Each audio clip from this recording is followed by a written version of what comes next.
வணக்கம் மக்களே. ஸோ இன்னைக்கு நீங்கள் என்ன பார்க்க போகிறோம் பார்த்தீங்கன்னா தக் லைஃப் ட்ரெய்லர் ரியாக்ஷனை பார்க்க போகிறீங்க. ஸோ வித் வேஸ்ட் டைம் வீடியோக்குள்ள நம்ம போயிடலாம்.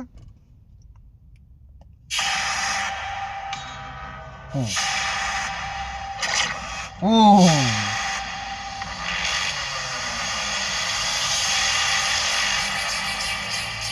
டேம், நீ என் உயிரை காப்பாத்துறவன். என்னையா விஷுவல் எமங்கிட்ட இருந்து என்ன மீட் எடுத்துவேன். உன் தலையெழுத்தையும் என் தலையெழுத்தையும் ஒன்னா எழுதி வச்சுட்டான்.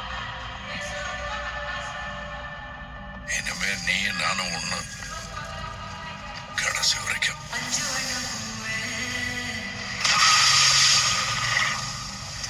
எஸ்டிஆர் 8 அடி ராஜா, நீ 18 16. சரி கணக்குல அப்பா மகனா? நான் பாத்துக்கிட்டு இருப்பேன், வெளியே அவரை பாத்துக்குவோம்.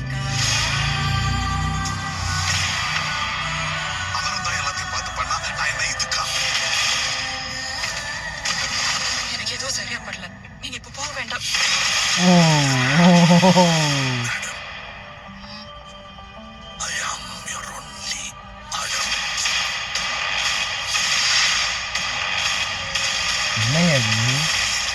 அவர் நம்ம வீடு தேடி வர நாம தான் கையில் எடுக்கணும்.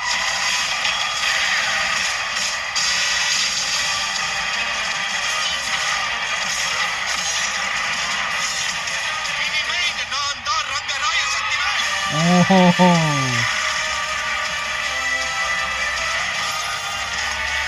அல்லோமா, இது எவனுக்கும் எனக்கும் நடக்கிற கதை. நீயா நானா?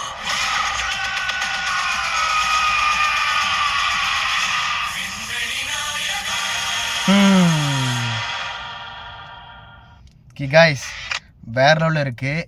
ஸோ இது வந்து அப்பா மகன் சண்டைன்னு தெரியுது. அவங்க ரெண்டு பேத்துக்குள்ளே இருக்கிற கான்ஃப்ளிக் தான் இந்த படமாக இருக்க போகுதுன்னு நினைக்கிறேன். வேறு லெவலில் இருக்குது. சிம்பு கமல் இவங்களோட அந்த கொம்போ வந்து உண்மையிலேயே நான் எதிர்பார்க்காத ஒரு கொம்போ, பட் எதிர்பார்த்தேன் அப்படின்னு சொல்லுவாங்களே, அந்த மாதிரி தான்.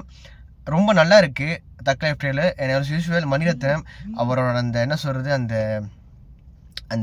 அவரோட அந்த ஐயோ வார்த்தைகள் வர மாட்டேங்குது, அவரோட அந்த விஷுவலுங்க, அந்த கலரிங் எல்லாம் அவ்வளோ அழகாக இருக்குது. அவர் நம்ம பார்க்குறது தான் எப்பயுமே பார்த்துக்கிட்டு இருக்கோம் இந்தியாவில். ஓகே, ஒரே லொக்கேஷன் தான் பார்த்துக்கிட்டு இருக்கோம். பட் மணிரத்னம் எடுக்கிற அவர் பண்ணுற அந்த ஒரு விஷுவல் இருக்குல்ல, ஒரு ஃப்ரேமிங் இருக்குல்ல, அவ்வளோ அழகாக இருக்குது. நம்மளுக்கு ரொம்ப எப்பயுமே புதுசாக தெரிஞ்சுக்கிட்டே இருக்குது. அதுதான் ஒன்று. அண்ட் தென் அவர் எதுவும் ஒன்று பண்ணுறாருங்க, அந்த கம்போசிஷன்லாம் வேறு லெவலில் பண்ணுறாரு மனசன். அது வியப்பாகவே இருக்குது எனக்கு ஒவ்வொரு தடவை ஒன்று பார்க்கும் போது. படத்துலேயும் அவ்வளோ சீன்ஸு. அதுக்கப்புறமா நம்ம கமல்ஹாசன் இருக்கார்ல, அவர் அந்த ஓஜி கிஸ்ஸிங் சீனு அதெல்லாம் வருது. அதுக்கப்புறமா நான் நினச்சேன் த்ரிஷா சிம்பு தான் பேராக இருக்க போகிறாங்க அப்படின்னு பார்த்தா, சீனில் பார்த்தா நம்ம கமல்ஹாசன் வந்து பேராக இருக்கிறாரு ஒரு சீனில். கன்ஃபியூஷன் தான் எனக்கு. சம்திங் இன்ட்ரெஸ்டிங்காக தான் இருக்குங்க கதை. பட் என்னடா கதை அப்படின்னு ஒரு கேள்வி வரும்ல, அப்படி பார்த்தா எனக்கு அதில் எதுவுமே ப்ரிடிக்ட் பண்ண முடியல. ஓகே, ஏன்னா சீன் பை சீனாக தான் வெட்டியிருக்காங்க. அதான் சொல்கிறேன்னே, ஒற்றுமையாக இருக்கிறாங்க.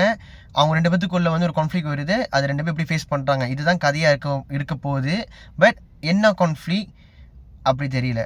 அப்புறமா ஒரு போஸ்ட் ரெண்டு பேரும் மறுபடியும் அடிச்சுக்கிறாங்க, அதான் கிளைமேக்ஸாக இருக்க போது நினைக்கிறேன். அந்த கிளைமேக்ஸில் வேற பங்கமாக இருக்க போகுது. யார் இருக்க போகிறா, யார் ரெண்டு பேரும் வீடு தான் இருப்பாங்களா எதுவுமே தெரியல. பட் வேறு லெவலில் செட்டிங்காக இருக்குது. ஸோ 5 ஜூன் இந்த படம் வந்து ஊரில் ரிலீஸ் ஆக போகுது. கண்டிப்பாக இந்த படத்தை வந்து நான் பார்த்துட்டு FDFS கண்டிப்பாக நான் போயிட்டு நம்ம சேனலில் வந்து நான் ரிவ்யூ கொடுக்குறேன். ஸோ இந்த ரியாக்ஷன் உங்களுக்கு பிடிச்சிருந்துச்சா அப்புறம் லைக் பண்ணுங்கள், ஷேர் பண்ணுங்கள். எஸ், இன்னிலேருந்து பிளேலிஸ்ட் வந்து உங்களுக்கு ரெடியாக இருக்கும் கார் ரிவ்யூன்ட்டு. ஸோ இல்லைலாம் காரில் ரிவ்யூ பண்ணியிருக்கோம், ரியாக்ட் பண்ணியிருக்கோன்னு சொல்லிட்டு எல்லாத்தையும் செக் பண்ணி பாருங்கள். இன்னொரு புதிய வீடியோவில் பார்க்கலாம். மறக்காம சப்ஸ்கிரைப் பண்ணிடுங்க. பாய்.